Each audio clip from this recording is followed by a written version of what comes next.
বৌমার বিরুদ্ধে শ্বশুর খুনের অভিযোগ, মৃতদেহ উদ্ধার, মাঠের মাটি খুঁড়ে চাঞ্চল্য মল্লারপুরে।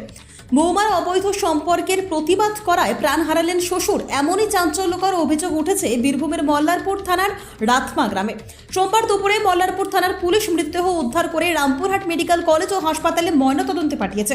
পুলিশ সূত্রে জানা গেছে, মৃত ব্যক্তির নাম তামাল বাগদি। অভিযোগ, তার বৌমা এক অবৈধ সম্পর্কে জড়িয়ে পড়েছিলেন। শ্বশুর তামাল বাগদি সেই সম্পর্কের প্রতিবাদ করলে বৌমার সঙ্গে প্রায়শই অশান্তি হতো। 1 মাস আগেই অশান্তির জেরে বৌমা নিজের বাবার বাড়ি চলে যান। রবিবার তামালবাবু তার নিজস্ব চাষের জমি দেখতে বাড়ি থেকে বেরোন, কিন্তু রাতে আর বাড়ি ফিরে আসেননি। পরিবারের তরফে অনেক খোঁজাখুঁজির পরেও তার সন্ধান মেলেনি। সোমবার সকালে গ্রামের একটি ফাঁকা মাঠে অস্বাভাবিকভাবে মাটি চাপা পড়ে থাকা অংশ দেখে সন্দেহ হয় স্থানীয়দের। এরপর মাটি খুঁড়তেই বেরিয়ে আসে এক মৃতদেহ। খবর দেওয়া হয় পুলিশে। পুলিশ এসে মৃতদেহটি উদ্ধার করে এবং ঘটনার তদন্তে নামে। প্রাথমিক তদন্তের পর জানা গেছে, বৌমা ও তার পরিবারের বিরুদ্ধে খুনের অভিযোগ উঠেছে। তামালবাবুর স্ত্রী 3 জনের নামে লিখিত অভিযোগ দায়ের করেছেন বৌমা, স্থানীয় 2 যুবক এবং বৌমার বাবা মা। ইতিমধ্যে মল্লারপুর থানার পুলিশ বৌমা সহ 3 জনকে আটক করেছে। ঘটনাটি ঘিরে এলাকায় ব্যাপক চাঞ্চল্য ছড়িয়েছে, তদন্ত চলছে। মল্লারপুর থেকে অঞ্জন দাসের রিপোর্ট, তারাপীঠ টিভি। আমার স্বামী 5টায় বেরিয়েছি ঘর থেকে। সন্ধ্যা 5টায় দিন ওই 4 বেতন ছিল। দিন বললে মাঠটা খুঁড়বো গা, মাঠটা দেখে আসি গা। দিন ধানটা পড়তে পড়তে খানে দেরি হয়ে যায়। আমার ভাগনারও ডেকে এসেছে, মামা এসে ঘর যাবো। দিন বলে আমি বেতন 2টি পুতিলি তো আগা। দিন আমি যাচ্ছি, দিন আর ঘর আসেনি। আর ঘর আসেনি দিন। তারপরে আমি আবার গেলাম 9:30 বাজছে। আমি বললাম, তোর হারে তোর মামা কই? ইয়া তোর মামাকে দেখিনিস? তা বলছি যে আমি তো মামাকে ভূমি কথা বলে এলাম গো, জমপুকুরে ভূমি আছে, একটু ভূমি আছে। তো মামা আমাকে বললে, তুই আগা আমি যাচ্ছি, আগে যাচ্ছি, তুই আগা আমি যাচ্ছি পেছিতে। দিনে আর ওরা খোঁজ করতে গেল, আর দেখতে পাইনি। আর এই মাঠ উমাঠ যতটা মাঠ ছিল আমাদের জমি চড়ানিটা, সেগুলো সব 12টা 1টা টাকাতে খুঁজে এসেছে। হ্যাঁ, আজকে ওই খুঁজতে গেছিল, ভুলো লেগেছে বলে এই গাঁ বকর খুঁজে এলুয়া।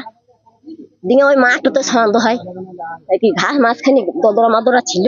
সব বলছে এটুকু তাহলে দেখ, দুনিয়ার জায়গা দেখেলাম আদার গুলা, তাহলে এটুকু একবার দেখি। দিনে খুঁজতে ওখানে মাটি নাকি ঢাকা ছিল বলছে। দিনে আমার দাদাটা জেঙে এই মাটিটুকে বোধ হয় এম করে চালছে। দিনে তখন ওই গাছ তো সরে গেছে, আর হটট এম করে বেরিয়ে গেছে গাদের ভেতর হটট বেরিয়ে গেছে। দিনে ওরা দেখে চলে এলো। হ্যাঁ, মেরেছে জানি। ওই ইয়া মনোজ হরেশ মন্ডলের ছেলে, আর এই লক্ষণ, আর ওই আমাদের বর বাবা, আমাদের বর মা, আমাদের বউ সুবিধা জড়িত। ওরাই মানা করাছে লোক দিয়ে। আমার বৌমা, হ্যাঁ, আমার বৌমা, আমার ছেলে চলে গেছে কাজ করতে যাবো করে, ওর লেগে গেছে, আলাদা ছিল। দিকে আমার কাছে খাওয়া দাওয়া করতো না। তারপর সব ঝগড়াঝাটি হয়। আমার ছেলে চলে যায়, দিয়ে লাঠি বৌদিকে কোথা খারাপ করে নিয়ে এলাম, এই বাড়ি করে বড় হবে। তাহলে আমার বউ খারাপ কাজ করতে লেগে গেল, সেইটা আমি দেখে ফেলি। আমি বৌমাকে শাসন করলাম, ছেলেটাকে আমি কিছু বলিনি। যে তাহলে বলবি তোর বউ ডেকেছে বলে এসেছি। আমি বউকে শাসন করলাম, তা বউ আমাকে উল্টিং ধরা করছে, বলছে আমি করবো। বুককে হিক মন্দির বলছে আমি বেশ করবো, তোদের কথা আমি শুনবো না, তোদের কথা আমি শুনবো না, আমি আজই করবো। তাহলে আপনার বৌমা জড়িয়ে আছে শুনে? আর কে কে জড়িত আছে? ওর বাবা আছে, বৌমার বাবা, বৌমার মা, আর এখানকার 2টা ছেলে। 2টো ছেলে কি নাম? একটা লক্ষণ বাগদি আর একটা ওই মনোজ মন্ডল। আপনার স্বামীকে মারলো কেন? হ্যাঁ, স্বামীকে মারলো কেন? ওই যে আমার ছেলেটার লেগে শত্রু। আমার বৌমার ছেলেটা থুয়ে গিয়েছিল, বাচ্চা একটা বড়, ওর মার কাছে যায়নি। দিয়ে সেই ছেলেটাকে আবার লিখতে এসেছিল। দিয়ে সেই ছেলেটা আমার টুটিতে ধরেছিল।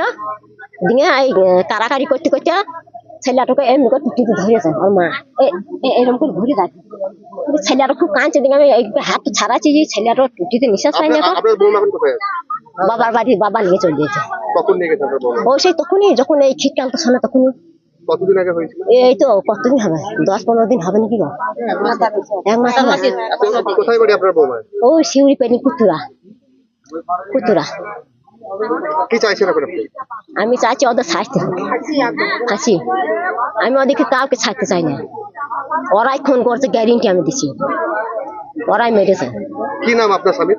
হ্যাঁ, আমার স্বামীর নাম তামাল বাগদি। আপনার নাম? আমার নাম সুশারি বাগদি।